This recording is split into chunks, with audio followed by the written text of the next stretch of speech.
It's Mike Brennan. We're doing one of our video news updates with Michael Brady, a partner in the Southfield office of Warner, Norcross, and Judd. He's involved in many different practices, but the one we're going to be talking about today is the automotive industry group.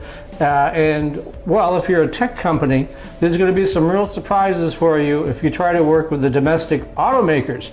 They're going to bring something out. It's called a directed buy agreement, and they're going to be picking your partners in the supply chain that you're going to be working with rather than you. This is kind of scary, I imagine, for a lot of tech companies. Right, Michael? That's right. This is a unique aspect of the automotive world, is that the original equipment manufacturers, the OEMs as we call them, can tell companies in their supply chain who they should do business with.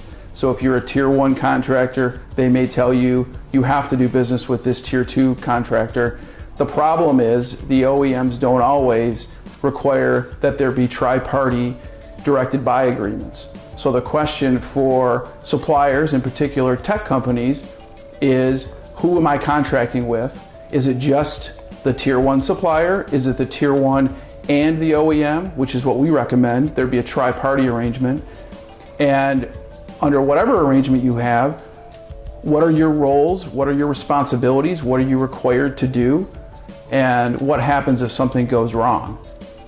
Yeah, you were mentioning earlier that you have something called, is it pronounced a RASIC check? RASIC chart, that's right. And this is something that's not necessarily new, but it's something that should be used often. And essentially what this is, it's a chart. It's a checklist that sets out what are the responsibilities of each party, who is responsible for something, who has approval, a function for each party, who is just providing support for each item. So for example, if you're a tech company, are you design responsible for your parts? If there's a warranty problem, what responsibilities do you have for that? Are you just responsible for issues that go wrong with your particular tech, your particular software, or is it system-wide in terms of responsibilities? These are very important items to work out before you start production. What else should a tech company look out for?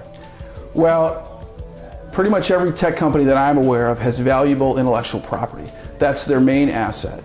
And it is critical that they protect that intellectual property. That's the lifeblood of their property, of their company. So what they need to do is make sure it's protected at the front end.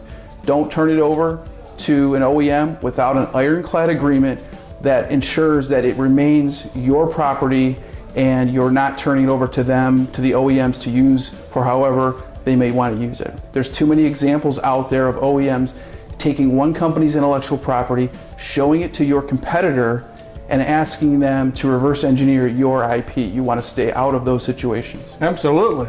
All right, Michael, so if folks want to reach out to you, what's the best way to do that? Best way to reach out to me is to look for me on our website, WNJ.com, WNJ.com. You can find me there, along with my colleagues in our automotive group, and anybody else you might want to locate at our firm. Okay, well, this is Mike Brennan, and you've been watching Video News Update.